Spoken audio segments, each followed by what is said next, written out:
Hi, welcome back to Cambridge Inside Out. I'm Judy Nathans. And I'm Robert Winters. Yes. And we'll try and do a little less rambling this half hour, perhaps. Well, you're the one that rambles. I know. I just know. comment. It's terrible. Your show. Terrible. No, it's not terrible. You like it. So, Go along with it. I'm your enabler. Alrighty, that's good. I like that.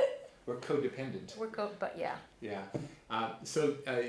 Last night was a city council meeting. A long agenda. A very long, one of the longest agendas you're Well, going to there see were in a like while. 39, what do you call them from the city manager? There were items, about 38 or 39 on What do you city call manager's those? agenda. City manager, right. So Yeah. that's what. And then it was a 40th that got thrown in at the end, which is Oh, what an was that? executive. Well, they went into executive session. Oh, at the end of that. the You're meeting. right. You're right. It was very cryptic, but I'm very respectful of the executive. I mean, Yeah, there I are didn't reasons why understand. this Craig should Kelly be went on and public. on about. I mean, the whole point of it was that you're going to find out what it's about. Right? Listen, I like Craig, but I know. there's just so much sucking up to the local reporter who's obsesses over open meeting Oh, laws. is that what it was Yeah, about? you're like, I'm the counselor who stands up for open meetings. Oh, and whatever, And so there were several interesting. counselors who were pulling that rhetoric. I get But it. look, the Okay. thing is, maybe it was because we are on the verge of Louis DePasquale, the city manager, appointing a new police commissioner.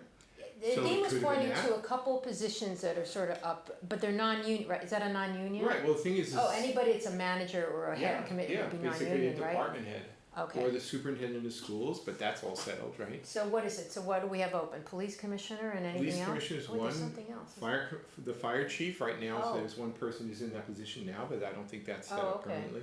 And And there's there, no other- and there may be other positions It as well hasn't that been maybe filled. come Libraries good. filled. Okay. There may be other retirements that we don't necessarily know True. about that are coming up. I So bet it is the police. it could be, but it's not for me to know. Right. But and I think I did hear that afterwards, after the So were meeting. you there after the executive session? No. As soon as they went in, I said, "This is not my place." Yeah, I go 10:30. home. But yeah. I did hear that. Oh. They kind of all the councilors agreed. Yeah, there was a good reason why this should have been Yeah, done. which in is what he executive basically said. You said you're going to know why we did this. session. Louis DePasquale I is a know. man you can trust. Yes. It's that simple. And if he says, "I got a damn Yeah. good reason for this," then he's got a damn good Yeah. reason for it. Listen to him. Yeah. Right? Anyway, so there were it was a very long agenda, not that many city council orders, there were about 9, I No. believe. And Were they there that were, many? there were 9, but it wasn't all that substantial, right? The real meat of the agenda was of this huge city manager's agenda, which included a tremendous number of planning board reports. There was a lot of zoning petitions that have been sort of in the pipeline. And I guess in the last month or so, the planning board must have met quite a bit, and the staff did the write-ups, and the chair of the planning board signed off on them. And then there was 6 planning board reports all came in at once. There were 2 of them on the short-term rentals. Yeah, I mean, I think by... something on the 3rd Street or the East Cambridge. Yeah, I mean, there were, Yeah. some of these things maybe are not all that interesting to most people, but Yeah. the thing is that You there follow was... them, yeah. Yeah, there was a proposal that got tossed in about exempting very much like what happened with Central Square. I think it was Dennis Carlone proposed that maybe we should exempt, or maybe it was Leland Chong, I can't remember, exempting rooftop space in Harvard Square for restaurant uses from FAR. Exempting meaning what? Well, so that it's things that would be allowable under the zoning, so you wouldn't have to seek a variance basically to run some patio dining and So to stuff. be more lenient about allowing this rooftop space. Yeah, Okay. yeah. So anyway, there was some bugs in that. So I think Yeah, that I guess I too either was watching the Yeah. basketball games. So the planning board report effectively said, and I Yeah. think they kind of nailed it. They Yeah. pretty much said, well, there's some good ideas in here, but it's a little unformed yet. And maybe because there's some ongoing talk about revising rules more generally around Yeah. Harvard Square, as well as the Envision Cambridge, which Right. everybody keeps So defaulting you don't to. want to start. Yeah, so Wait till that, if yeah. you start doing these little one-offs Yeah. that are a little too specific, maybe that's Yeah. not the wisest way to go. And I think that's pretty much what the planning board said. So that was one. There was another one that was kind of controversial down East Cambridge around 3rd Street. Yeah, a Where CVS. there's a Yeah. plan. I think a lot of people actually said some pretty good things about the plan. Yeah. But the thing is even the planning board might have said good things about Yeah. the plan Yeah. and the design of the building. Yeah. However, that wasn't what they were deciding. The planning board was deciding on a zoning petition, which basically just sort of sets out the density and height requirements, what can happen. It is a commercial designate partly. Right. So had they agreed with, which they did not agree with, the changing of the zoning, then a subsequent meeting would have been when the developer would come in with the specific plans, but it never came to that. I mean, they saw some of the plans, but that was What was the desire to change it Well, you know, there's from one zoning to what? it's just basically allowing a little more height and density. Oh, okay. You know, it's pretty much adjacent to where the Leechmere station is, and that whole thing's going to undergo a lot of change when they move the green line to the other side of the highway. That whole thing. Yeah. And that becomes a pretty prime piece of land, and you know, we'll see how it goes. Yeah. And I think it kind of falls into the same category right now, which is that maybe we shouldn't be taking some microscopically small parcel and rezoning that when in fact we should be looking at the whole Leechmere area in the context of what's going to happen when the green line finally moves one of these years, right? Right. You know, I think the planning board is actually working They're like trying a well-oiled to look 5 machine years right ahead now. of things, right? Because that's their job. I mean. Yeah, no, I'm actually really impressed with Yeah. how the planning board is thinking and acting and deliberating in their reports. They're really right on the money most of the time. Arguably, the two biggest items at the meeting last night, well, I guess that's pretty questionable, there were 2 planning board reports and an associated ordinance committee reports having to do with the short-term rentals. A lot of people just say Airbnb, but really we should say short-term rentals. You know, even if Airbnb is sort of the dominant player. And you know, I think as many people know, there was the city council petition, which is the one that's going to pass. You know, in some form or another, they got the committee report, they got the planning board report, which basically gave thumbs up for that. With some concerns. With some concerns, so there's some amendment that was, they actually substituted some language. And Did they actually do that last night? Yes. They made the language to put in there?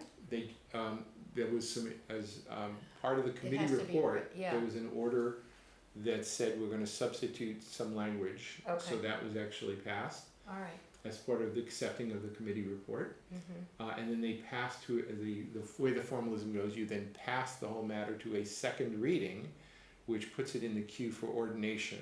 Basically, it'll now show up on the unfinished business part of the agenda. Right. And in principle, it could actually be passed in 2 weeks, but that's not what's going to happen because. Which is the last meeting before the August meeting, right? Yeah, the council still wants to have one more ordinance committee meeting to hash it out. Before then. Yeah, I think Craig Kelly's committee was meeting today, public safety, and that was one of the sub-agenda items had to do with short-term rentals. You know, from the public safety point of view.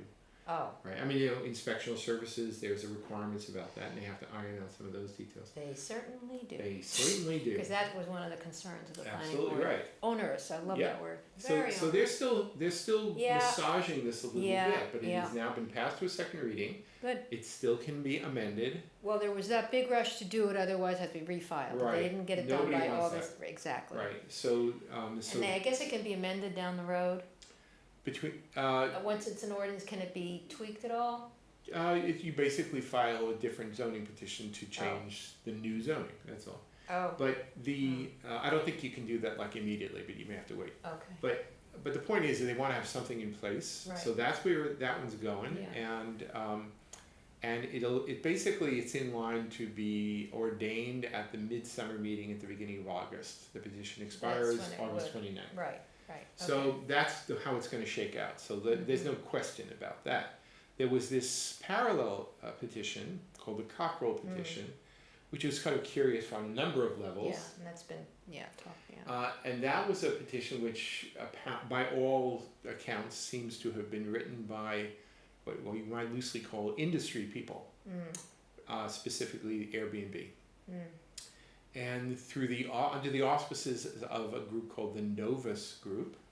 Do you know that for a fact? Yes, because some of the signers in the petition were from the Novus Group. Oh, okay. They actually got a bunch of registered voters' signatures on that petition. Without them really knowing it? Without people even knowing what they were signing. Yeah. So we had this rather curious situation where the Cockrell petition was not supported by Ms. Cockrell. Right. That had nothing to do with this. Right, had nothing to do with it. And, and there was this, I think it was Jan Devereaux at the committee meeting, I wasn't at it, but I heard about it. I actually read it in the report. So she I said, was at that meeting. well, we have to do something about how we name these petitions. Exactly, otherwise anybody can walk, yeah. But there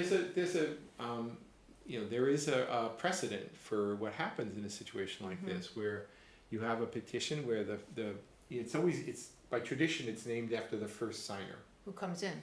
Right. Or the first one in the papers, right? So right, you sign that's on what the I mean. paper. Yeah, you're right. So you just look at the top of the list. Yeah.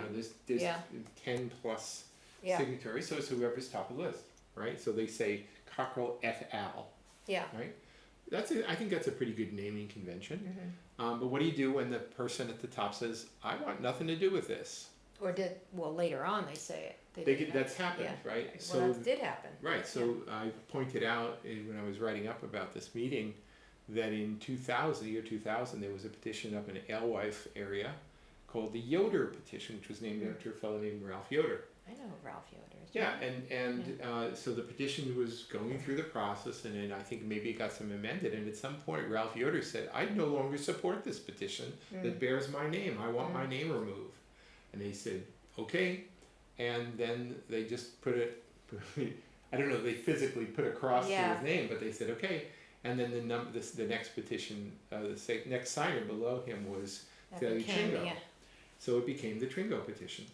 Oh, so that's what should have happened here.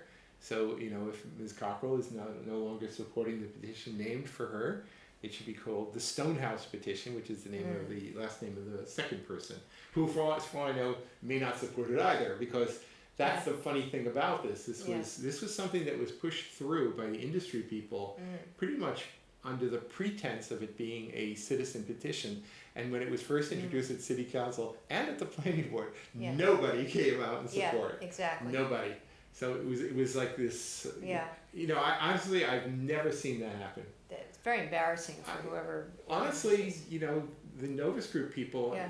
I mean, I don't think it's something that's necessarily illegal, but no, but it's shady. But what is, I think, maybe potentially illegal is if you actually are using somebody else's name, and if the person literally signed something and had a chance to read it, and then their name showed up, it's like tough luck, right?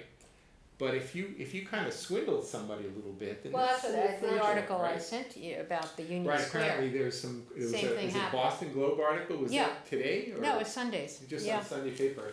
We're over in Somerville. There's some contention because the same group. Same group, the Novus Group apparently about the whole Union Square development. Yeah, you put in your proposal and we'll build the community support. Yeah. And apparently they got caught. Because this woman said that it was the wrong email that they had listed. Right. Her right address, because she remembers talking to somebody, but they apparently then put down any email just to maybe because they figured they talked to her and she supported it. They were then presenting as supporters. So they were caught on that one. Yeah. And Mayor Curtatone, I guess he's worked with these. I don't know. Yeah, there's something going on. If you're the mayor, you have an obligation to work with a lot of people, including developers, and you're trying to get best deals. Well, apparently his campaign spends $3,000 a month on the strategy people. I'm not going to name names here, but there's one of the signatories of the Cockrell petition was a former campaign manager and aide for a current city councilor in Cambridge. Oh. Right. So, that raised a few eyebrows. You can tell me later. Right. But, Yeah, money, I can hold this thing about developers. I know. So anyway, Cockrell petition, I think we had a little concern about procedure. Apparently, we did the right thing. Councilman Mazin actually made the suggestion, said, let's be safe about this. Yeah. And let's just refer this here and we'll lay it on the table. So it dies. That's what will happen. I think because you can't. If you vote on it, then there's something about it then canceling the other petition. It's just weird. Yeah. Maybe.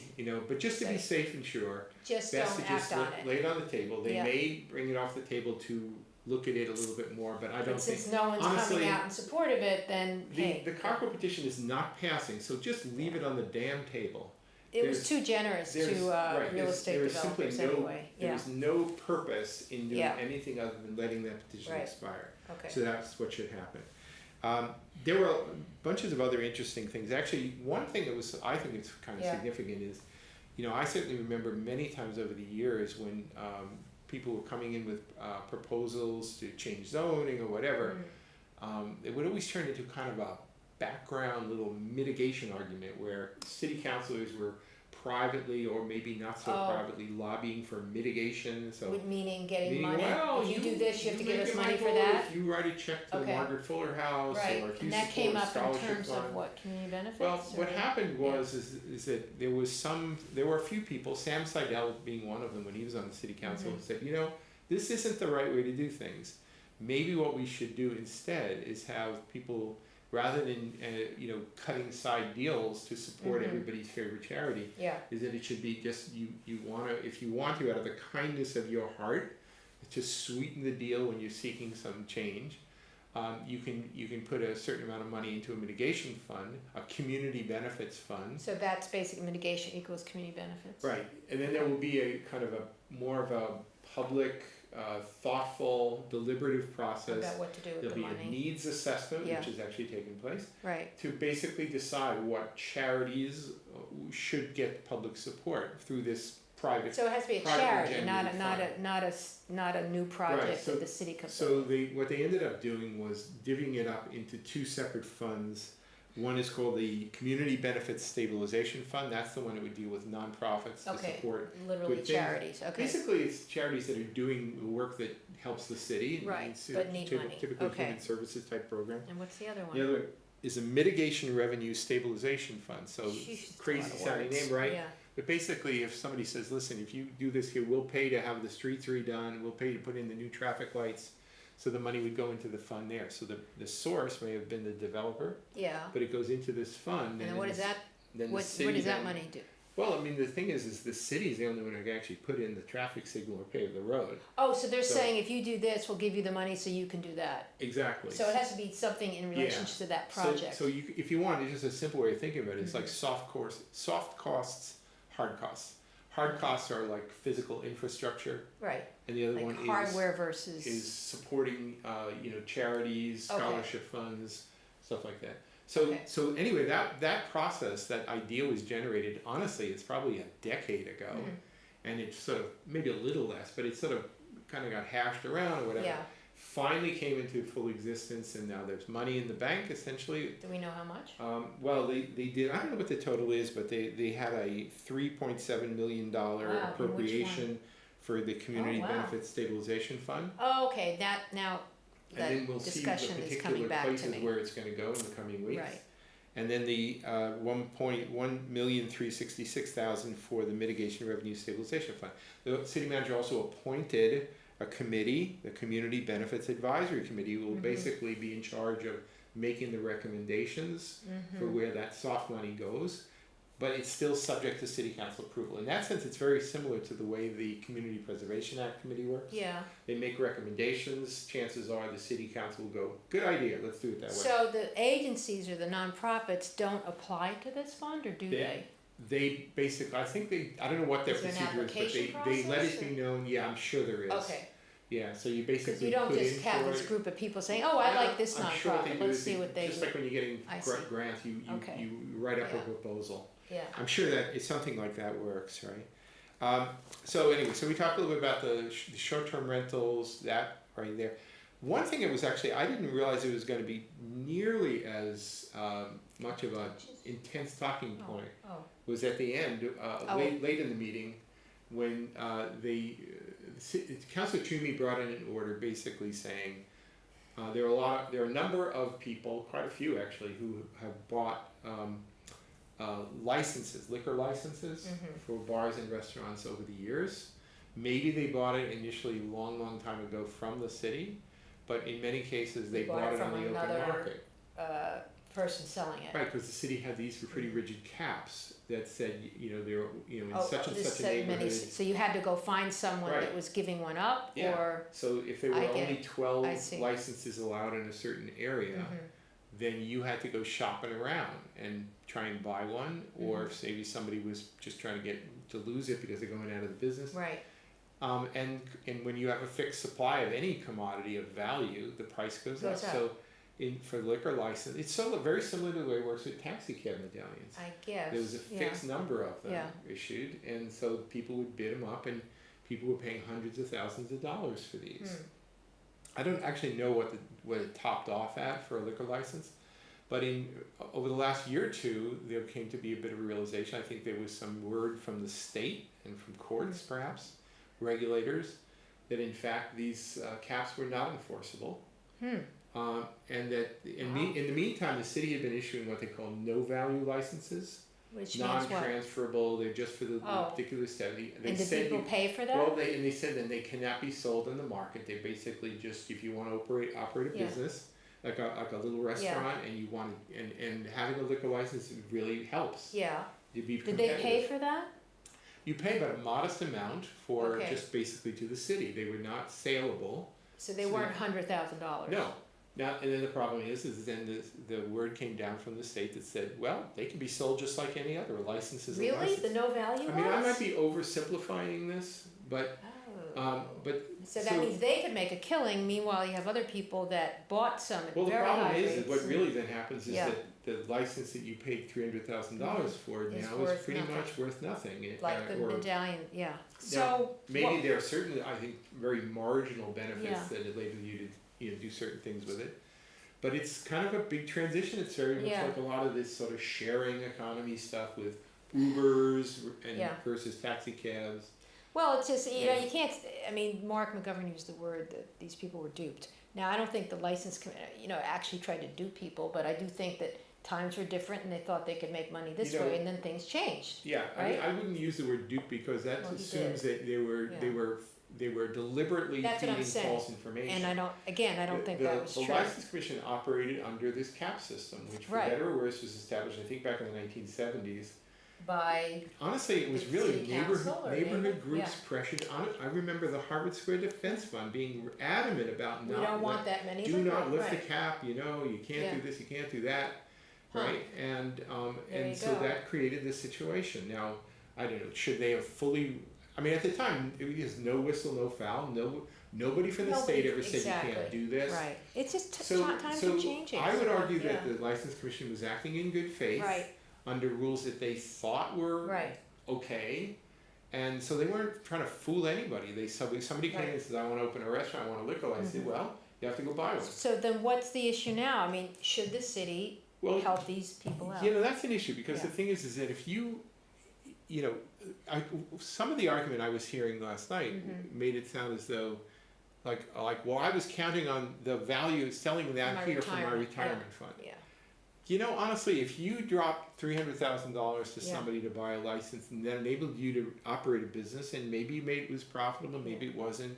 It was not a good investment if you're thinking for your retirement. Just like they say a house, you should not think of your house as your retirement. Yeah, I mean, I could go buy bonds in Enron. And say, and I was planning to retire on those, so therefore if the federal government has to make me whole again. I don't think it really works that way. Certainly, if you bought something and you paid the city money. Well, that's what they're taught. But what? No, that's the. That's buying from another person versus. But what if you bought it from the city? If you bought something from the city, and you paid a good chunk of change, but I don't think that's the way it works for either a taxi cab medallion or a liquor license. But they made it sound like people were still paying somebody, and I didn't get what that was about. The problem is that if sometimes what you do is if you have a liquor license, you basically got a mortgage. But to who? To the bank. And but not to the city. Not to the city. The city wouldn't do that. Right. Okay. Or if you had a liquor license and you needed money to sort of expand your restaurant, you could actually mortgage it, get money from the bank, get equity out of it. Wow. See, it's. Yeah, but the thing is, you can't treat those things as I have money. Tons of sympathy for the people here, but fact is that but buyer beware. I mean, if you bought something in the open market and the rules changed, it wasn't because the License Commission was conspiring to screw people. This was a set of rules that everybody believed in, and it was the state that said, well, sorry. Is there any solution to this? I don't know if there is. I don't know if the city can actually give money to people, can they? The state might object, but the thing is, I don't know that I'm pretty confident they cannot. Legally they can't, right? But the thing is that you could, for example, if somebody has a license that enables them to stay open to 2 p.m., so 2 a.m., is it legal to say, okay, if you got a full-blown liquor license that you paid a fortune for, can you stay open to 2 a.m. but the other folks can't? Oh no, I don't think that'll happen either. But it seems like it's people that don't have a restaurant, don't have anything anymore, but still owe this money. If they They were Yeah. either, this one example, I think that's they probably- lost their property or they lost their There ability to were run the two restaurant. women at the meeting, Yeah, and and everybody one of kept them- looking at them. Jackie somebody, Right, yeah. so I'm yeah. sure that a lot of this is driven by one or two people who are Have a in real a story. particularly bad Yeah, situation right. here. Right, Honestly, part of me wants to say, all right, everybody, Cambridge, pass the hat.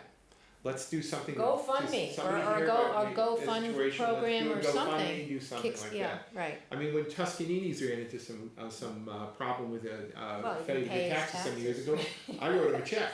well, You good know? for you, I'll go on the other side of that, he Right. should have known better. He didn't Right. pay his payroll taxes, sorry, Yeah, I I'm know. not gonna I know. give money to But people. maybe who there's avoid maybe that. there's a way to sort I of guess. make this work here, but Yeah. honestly, you cannot simply reach into the public till and grab No. taxpayer money and pay people No. because of a decision they made to purchase a license. It just there's no feasible way that Right. that can make any sense in my view. Yes, So anyway, that was a big piece of the discussion at the end of the meeting. Yes. Or late meeting before they went into executive session to yes. talk about Okay. whatever kind Right. of wizardry is going on. And there was a problem in the beginning of the meeting about buying fans for people or air conditioners, or the city can't outright buy things for people, but That's right. There's an I seem NPA to think amendment. the discussion a year ago was that the housing authority wanted, or tenants wanted people to come in and remove their air conditioners for the winter, and that we couldn't pay for that. Not so much buying the air conditioners. Do you remember that there discussion? is a legal provision, it's Yeah. called the anti-aid amendment, that is really kind of at the heart of a lot of this. It just Oh. says that you can't use public money to specifically just help Help. somebody out in the, And that's what that paying was them. all about, cause I mean, Yeah. who was it? Is it Beth? Who's Yeah. okay, we're running out Yeah. of time, anyway. So anyway. It's a grant money, it's not the city that's Right. buying those fans. So anyway, Yeah. city council will be back next week, I believe, pretty The sure. 19th? I think we're on again, yeah. So anyway, we'll have more to talk about next week, on another exciting edition of Okay, Cambridge and Inside. just go to his site if you wanna know about We'll meetings and we'll stuff. take care of you. All right. Alright.